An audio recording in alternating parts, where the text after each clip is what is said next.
Praise the Lord. கர்த்தருக்கு ஸ்தோத்திரம். தேவனுக்கு மகிமையான தேவனுடைய பிள்ளைகளே, தேவனுடைய வார்த்தையிலிருந்து வெளிப்பட்ட நேரத்தில் தேவனுடைய வார்த்தையிலிருந்து நம்ம அநேக காரியங்களை கற்றுக்கொள்ளலாம். தேவன் தாமே நமக்கு அநேக காரியங்களை கற்றுக் கொடுக்க வல்லவராக இருக்கார். இந்த நாளில் கூட கர்த்தருடைய பிள்ளைகளே, நாம் தேவனை தேடுகிற நாம் நம்முடைய வாழ்க்கையில் தேவனுக்கு உகந்தவர்களாய் மாற வேண்டும். தேவன் ஒவ்வொரு நாளும் நம்முடைய வாழ்க்கையில் ஒன்றை கற்றுக் கொடுக்குறார். நாமளும் அறிய முடியாதவர்களாக காணப்படுகிறோம். இன்றைக்கி பாருங்கள், அநேக கிறிஸ்தவர்கள் ரட்சிக்கப்பட்டவருடைய குடும்பத்தில் அநேக பிள்ளைகள் ரட்சிக்கப்படாமல், கணவன் ரட்சிக்கப்படாமல், பிள்ளைகள் ரட்சிக்கப்படாமல், மனைவி ரட்சிக்கப்படாமல்லாம் வாழ்கிறாங்க. அப்போ ஏன் இப்படி இருக்கிறாங்க அப்படின்னா, அவங்க அங்கே ஒரு வெளிச்சமாக இருப்பது இல்லை. அந்த வெளிச்சத்துக்குள்ளே வர வேண்டும். வேதத்தில் நீங்கள் பார்க்கும்போது மல்கியாவுக்கும் மார்க்குக்கும் நடுவில் 400 வருடம் இருண்ட காலமாய், இந்த இருண்ட காலங்களிலே ஒரு மனிதன் பிரகாசிக்கக்கூடிய ஒரு மனிதனாய் மாறினான்.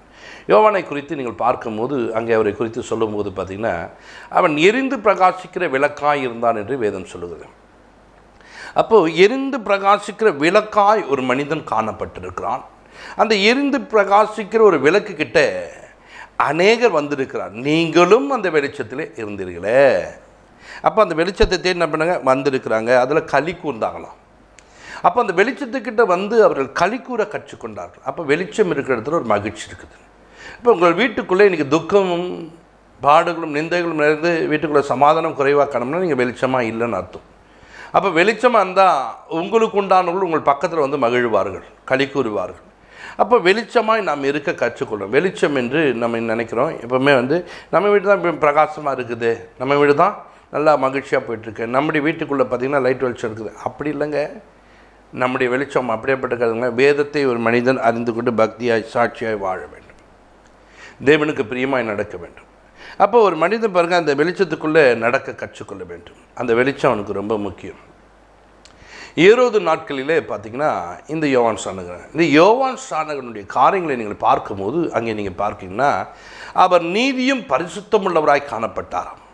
அந்த நீதியும் பரிசுத்தம் பாருங்கள், அந்த ராஜ்யத்துக்கு எதை காரியங்கள் செய்தாலும் இவரிடத்துல கேட்டு ஆலோசனை கேட்டு தான் செய்வார்களாம்.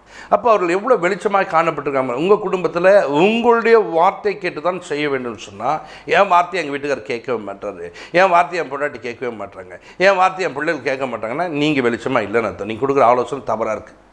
அப்போ உங்கள் ஆலோசனை சரியாக இருக்கணும்னு சொன்னால் நீங்கள் முதலாவது நீதியாக இருக்க வேண்டும், பரிசுத்தமாய் வாழ வேண்டும். நீங்கள் இப்போ கொடுக்குற வார்த்தைகள் சரியாக இருக்கும். அதனால தான் ஏரோது என்ன பண்ணுறான், அந்த ஆலோசனை கேட்டு நடந்திருக்கிறான். இதே போல தான் நீங்கள் தானியேலை நீங்கள் பார்க்கும்போது, தானியேலுடைய காரியங்கள் எல்லாம் பார்க்கும்போது, பாபிலோனுக்கு அடிமையாக தான் போனார். அடிமையாக போனவர் அங்கே அவர் பாருங்கள் தேவனுக்கு பிரியமாய் நடக்கிறார், தேவனுக்கு பிரியமாய் வாழ்கிறார், நீதி உள்ளவராய் காணப்படுறார், அவர் பரிசுத்தமாய் காணப்படுறார். இப்படி அவர் வாழ்ந்ததுனாலே, இப்படி அவர் இருந்ததுனாலே பார்த்தீங்களா, அங்கே அவருடைய ஆலோசனை கேட்டு தான் அங்கே இருக்கிற பாபிலோன் ராஜா நடக்கிறார். 5 ராஜாக்கள் மாறிவிட்டார்கள். ஆனாலும் இந்த தானியேலை மாற்ற யாரால முடியல.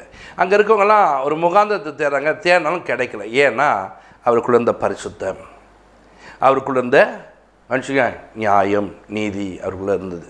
இன்றைக்கி உங்களுக்குள்ளே அப்படியேப்பட்ட காரியங்களை வைத்துக்கணும். இதுதான் பிரகாசம். எப்பயுமே ஒரு விளக்கு பிடிச்சி நிற்கிறது, எப்பவுமே ஒரு மெழுகத்தை கொளுத்தி வச்சு நிற்கிறது, இதெல்லாம் கிடையாதுங்க. தேவ பிள்ளைகளே, நீங்கள் நீதியாக இருக்க வேண்டும், பரிசுத்தமாக இருக்க வேண்டும். இதை தான் தேவன் எதிர்பார்க்கிறார். அப்படி அந்த எதிர்பார்ப்பை நீங்கள் ஒவ்வொரு நாளும் பூர்த்தி செய்ய வேண்டும். உங்கள் வீட்டுக்கு நீங்கள் தான் வெளிச்சமாக இருக்க வேண்டும். வெளிச்சத்துக்குரிய பிள்ளைகள் நீங்கள் வெளிச்சமாக இருக்க கற்றுக்கொள்ள வேண்டும். அந்த வெளிச்சமாக இருக்கும்போது தான் தேவன் உங்களை கொண்டு ஒரு பெரிய காரியங்களை செய்ய வல்லவராக இருக்கிறார். வேதத்தில் நாம் ஒவ்வொரு நாளும் வேத வசனங்களை படிக்கிற நாம் அதிக உறுதியான வசனம் நமக்குண்டு. யாருக்குண்டு? உறுதியான வசனம் நமக்கு இருக்குது. அந்த வசனம் எப்படி இருக்குன்னா வெளிச்சமாக இருக்கிறதாம். அப்போ வசனங்களை ஒரு மனிதன் ஒவ்வொரு நாளும் கை கொண்டு, வார்த்தைகளை பிடித்து கொண்டு பக்தியாய் சாட்சியாய் வாழ்வதற்கு நீங்கள் முயற்சி பண்ண வேண்டும். இப்போ வசனமே இல்லை என்கிட்ட, வசனத்தை நான் படிக்கலை, அப்புறம் எப்படி நான் எனக்கு வெளிச்சமாக இருக்க முடியும்? அப்போ எப்படி நான் கரெக்டாக நடக்க முடியும்? ஒரு சட்டம் இதுதான் என்று நான் அறிந்து கொண்டால் தான் அந்த சட்டத்துக்கு நான் கீழ்ப்பட முடியும். சட்டத்தை பற்றியே எனக்கு தெரியாதுங்க, நான் அதை கேட்டதில்லைங்க அப்படின்னா நம்ம என்ன பண்ணுவோம்? நம்ம இஷ்டம் போல் தான் நடப்போம். அதுபோல் நம்முடைய வாழ்க்கையில் வேதத்தை நாம் பிரித்து படித்து ஒவ்வொரு நாளும் வேத வாக்கியங்கள் சொல்கிற பிரகாரம் நடந்து கொள்ளும் போது தான் நம்முடைய வாழ்க்கை பிரகாசமாக இருக்கும். நம்முடைய வாழ்க்கையில் நாம் உயர்வடைய முடியும். நம்முடைய வாழ்க்கை ஒரு மேன்மைக்கு நோக்கி போயிருக்கும். இன்றைக்கு நாம் அப்படி இருக்கிறோமா எண்ணி பாருங்கள். நாம் அப்படி நடக்கிறோமா? ஏன் காலையில் எழுந்து இந்த வேதத்தை படிக்க மாட்டீங்க? அப்படியே படித்தாலும் அதை ஏன் தியானிக்க மாட்டீங்க? அந்த காரியங்களை திரும்ப சொல்லி பார்க்க மாட்டீங்க. சொல்லி பாருங்கள். சொல்லி பார்த்தால்தான் அந்த வேத வசனம் உனக்குள்ளே தங்கியிருக்கும். உறுதியான வாக்குத்தத்தங்கள் சொல்லிட்டு அந்த வாக்குத்தத்தை உங்கள் வாழ்க்கையில் பலிக்கும். நீங்கள் வெளிச்சமாய் காணப்படலாம், வெளிச்சத்துக்குரியவளாக இருக்கலாம். இன்றைக்கு நீங்கள் வேதத்தில் பார்க்கும்போது ஆபிரகாம்லாம் பார்த்தீங்கன்னா அந்த வாக்குத்தத்தை பிடிச்சு கொண்டு நடந்தவர். நடக்கும்போது பின்வர நாட்களில் அவர் அப்படியே மாறி இருக்கிறார். இப்போ நம்மளுக்கு எக்ஸாம்பிள் யார் பாருங்கள், ஆண்டவரே அவங்களுக்கு செஞ்சீங்களே, அவங்களுக்கு நடந்தீங்களே, எனக்கு நடத்துங்க. அப்போ பாருங்கள், அவங்க வெளிச்சமாக இருந்துருக்காங்க. நாமளும் வெளிச்சமாய் மாற வேண்டும், வெளிச்சத்துக்குரிய பிள்ளைகளாக இருக்க வேண்டும். வெளிச்சம் நமக்கு ரொம்ப முக்கியம். அல்லேலூயா. இப்போது இந்த உறுதியான வசனங்களை நாம் வைத்து கொண்டிருக்க நாம் நம்முடைய வாழ்க்கையில் நாம் அவைகளாலே, அந்த வசனத்தாலே நாம் பிரகாசிக்க முடியும். வேதத்தில் நீங்கள் பார்க்கும்போது பார்த்தீங்கன்னா 2 பேதுருல நீங்கள் வாசிக்கும்போது 1:19 நீங்கள் வாசிக்கும்போது அங்கே அதை பற்றி போடப்பட்டிருக்கும். நீங்கள் அங்கே பார்க்குற இடங்களில் பாருங்கள், அந்த வசனம் அவர்களை பிரகாசிக்க செய்தது, எரிய செய்தது. அந்த வசனம் வெளிச்சமாய் மாற்றியது. அல்லேலூயா. இன்றைக்கு நாம் நம்முடைய வாழ்க்கையில் ஒரு வெளிச்சத்துக்குரியவராய் மாறுவதற்கு பிரயாசப்பட வேண்டும். இயேசு இந்த பூமியிலே எப்படி வாழ்ந்தாராம்? உலகத்துக்கு ஒளியாய் இருந்தாராம். அவர் நடந்த பாதைகளிலே நாம் நடந்தோம். நாமளும் என்ன பண்ணோம்? நிறைய காரியங்களை கற்றுக்கொள்கிறோம். இப்படி அந்த வெளிச்சத்துக்குள்ளே நடந்து போயிருக்கோம். அந்த வெளிச்சம் இல்லாத போது நம்ம எப்படி இருட்டில் தான் நடக்கணும். அப்படி இருக்கிறவர்களுக்கு தான் அந்த வார்த்தையை தேவன் கொடுத்து உலகத்துக்கு நீங்கள் என்ன பண்ணுமா? வெளிச்சமாக இருங்கன்னு சொல்லியிருக்காரு. அப்போ நான் உலகத்துக்கு வெளிச்சமாக இருக்கணும்னு சொல்லி என்னை பற்றி அவர் கற்றுக் கொடுவார். மத்திய புஸ்தகத்தில் நீங்கள் பார்க்கும்போது பார்த்தீங்கன்னா அதில் 5:14 நீங்கள் பார்க்கும்போது அங்கே அவர் சொல்கிறார், நீங்கள் உலகத்துக்கு வெளிச்சமாக இருக்கிறீங்க, மலை மேலே உள்ள பட்டணம் மறைந்திருக்க மாட்டாது. அப்போ யார் வெளிச்சமாக இருக்கணும்னா நான் தான். எப்பொழுது நான் வெளிச்சமாக மாறுகிறேன்னு சொன்னால் வார்த்தையை பிடித்துக்கொண்டு பக்தியாய் சாட்சியாய் வாழும்போது நான் வெளிச்சமாக இருக்கிறேன். அல்லேலூயா. அப்போ அந்த வெளிச்சத்துக்குரியவளாய் நாம் நடந்து கொள்ள வேண்டும். வெளிச்சம் நமக்கு ரொம்ப முக்கியம். ஒரு குடும்பத்துக்குள்ளே அந்த வெளிச்சம் இருக்க வேண்டும். இப்போ கணவன் ரட்சிக்கப்படவில்லை, பிள்ளைகள் ரட்சிக்கப்படவில்லை, இல்லை மனைவி ரட்சிக்கப்படவில்லை என்று சொன்னால் அந்த ரட்சிக்கப்பட்ட மகன் அந்த வீட்டுக்கு வெளிச்சமாக இருந்தான்னு சொன்னால், ஒரு விளக்காக இருக்கிறான்னு சொன்னால் அவன் சும்மா இருக்க மாட்டான். நீங்கள் லூக்கா 1:17 நீங்கள் பார்க்கும்போது அங்கே நீங்கள் பார்ப்பீங்கன்னா அங்கே இந்த யோவான் சாணகன் என்ன செய்திருக்காருன்னா, பிதாக்களுடைய ஆவியை பிள்ளைகளிடத்துக்கும். பார்த்தீங்களா? அப்போது இங்கே இருண்ட காலங்களில் இவர்கள் கீழ்ப்படியாத பிள்ளைகளாய் மாறிவிட்டு வருகிறார்கள். அப்போ பிதாக்கள் முன்னே இருந்த பிதாக்கள் என்ன பண்ணாங்கன்னா தேவனுக்கு கீழ்ப்படிந்தார்கள். அப்போ அவர்கள் கீழ்ப்படிந்ததுனாலே, உங்கள் பிதாக்கள் உண்மையிலே நம்பிக்கை வைத்ததுனாலே நீ என்ன பண்ணீங்க? அவங்களை விடுவித்தீர். அப்போ அவங்களுக்குள்ள நம்பிக்கை இருந்தது. தேவன் மேலே எதுனாலும் தேவன் மேலே நம்பிக்கை வைப்பாங்க. தேவன் அவங்களுக்கு உதவி செய்தார். ஆனால் பின்வரும் நாட்களிலே தேவன் மேலே நம்பிக்கையற்றவர்களாய் மாறி தேவனோடு கூட ஐக்கியப்படாமல் தேவனுடைய உறவு இல்லாமல் போய் இவர்கள் கீழ்ப்படியாத பிள்ளைகளாய் மாறிக்கொண்டு இருண்ட காலத்துக்குள்ளே வந்துட்டாங்க. இப்போ இங்கே ஒரு வெளிச்சம் வேணும்னு சொன்னால் என்ன பண்ணுறேன்னா அங்கே பிதாக்களுடைய ஆவியை பிள்ளைகள் இடத்துக்கு கொண்டு வருகிறார். இவருடைய வேலையை பார்த்தீங்களா? அவர் சொல்லுகிற வார்த்தை, அந்த வார்த்தைகளை பேசி நம்ம கொண்டு வர்றார். அப்போ இவர் எலியாவின் ஆவியை கொண்டு பலன் கொண்டவராக காணப்பட்டார். எலியா என்ன பண்ணார்? அநேக தீர்க்கதரிசிகள் இருக்கார்கள். அந்த தீர்க்கதரிசிகள் மத்தியில் நானும் ஒரு தீர்க்கதரிசி கும்பலாக இல்லை. அவர் தேவனோடு கூட உறவு கொண்டு தேவனோடு கூட பழகி, கர்த்தர் தெய்வம்னா கர்த்தரை தொழுது கொள், பாகால் தெய்வம்னா பாகாலை தொழுது கொள்ளுன்னு சொல்லிட்டு தேவனோடு கூட உறவு வைத்து தேவனோடு கூட பழக்கம் வைத்து அங்கே பாருங்க, இருண்டு கிடக்கிற ஒரு ஊருக்குள்ள ஒரு வெளிச்சத்தை தேவன்தான் என்பதை கொண்டு வந்தார். அக்கினி அங்கே இறக்கி அங்கே செய்யும்போது பார்த்தீங்கன்னா பாகால் தீர்க்கதரிசி கொல்லப்படுகிறார்கள். அங்கே தேவ ஜனங்கள்லாம் கர்த்தரே தேவன், கர்த்தரே தேவன், கர்த்தரே தேவன் என்று ஆர்ப்பரிக்க ஆரம்பித்தார்கள். காரணம் என்ன தெரியுமா? ஒரு மனிதன் வெளிச்சமாய்ந்து அந்த ஊரை வெளிச்சத்துக்குள்ளே கொண்டு வந்தான். இப்போ அநேகர் பாருங்கள் தேவன் பக்கமாய் திரும்பதுக்கு இந்த ஏலியா. இன்றைக்கு அதே ஆவி கொண்ட மனிதனாக யார் மாறிட்டாங்கன்னா யோவான் மாறி. அப்படி அவர் மாறும்போது என்ன பண்ணுகிறார் அப்படின்னு சொன்னால், இந்த பிள்ளைகளுக்குள்ளே இருக்கிற ஆவி செல்லாத போது பிதாக்களுடைய ஆவியை கொண்டு வருகிறார்கள். இந்த ஆவி உள்ள வருகிறது. எலியாவின் பலன் கொண்டவராக இருக்கிறார். இப்போது பிரசங்கம் எப்படி இருக்கு தெரியுமா? மனம் திரும்புங்கள், பரலோக ராஜ்யம் சமீபமாக இருக்கிறது. பார்த்தீங்களா வார்த்தை எவ்வளோ கடினமா? நீ திரும்ப அப்படின்னு சொல்லிட்டு கடினமாக பேசுகிறாரு. ஜனங்கள்லாம் ஓடி வருகிறார்கள். ஜனங்கள்லாம் நாம் நினைக்கிறேன் இன்றைக்கி பாருங்கள் யாருங்க வரப்போகிறாங்க அப்படின்னா, அவர் பிரசங்கம் பண்ணும்போது அந்த வெளிச்சத்துக்கிட்ட வருவதுக்கு எத்தனை பேர் வந்தாங்க பாருங்கள். யூதாலேருந்து வராங்க, எருசலேம்லேருந்து வராங்க. கவனிச்சிங்கன்னா சுற்றிலும் இருக்கிற பட்டணத்துலேருந்து என்ன பண்ணுறாங்க, ஜனங்கள் வந்து கொண்டே இருக்கிறார்கள். காரணம் என்ன தெரியுமா? அந்த வெளிச்சத்தில் நாமளும் வந்து களி கூற வேண்டும். அப்போ மனம் திரும்பினார்கள், ஞானஸ்தானம் எடுத்தார்கள், அவர்கள் தேவனுக்கு பிரியமாய் மாறிட்டாங்க.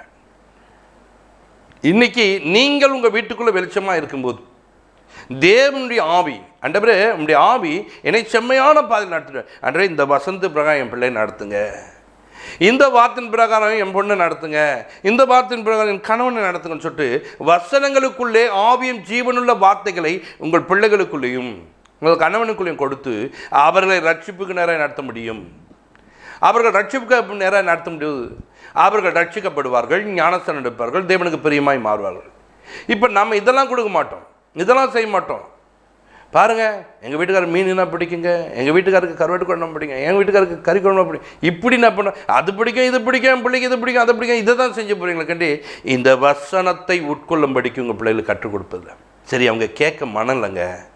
நீங்கள் ஜபிக்கும் போது, ஆண்டவரே என் பிள்ளைகள் இந்த வசனத்தை போல வாழ வேண்டும், ஆண்டவரே இந்த வசந்த பிரகாரம் என் பிள்ளைகள் நடத்தப்பட வேண்டும், ஆண்டவரே இந்த வார்த்தை அவர்களுக்குள்ளே தங்கட்டும், இந்த வார்த்தை அவர்களுக்குள்ளே இந்த ஆவி கிரியை செய்யட்டும். நீ ஜபிக்க வேண்டும்.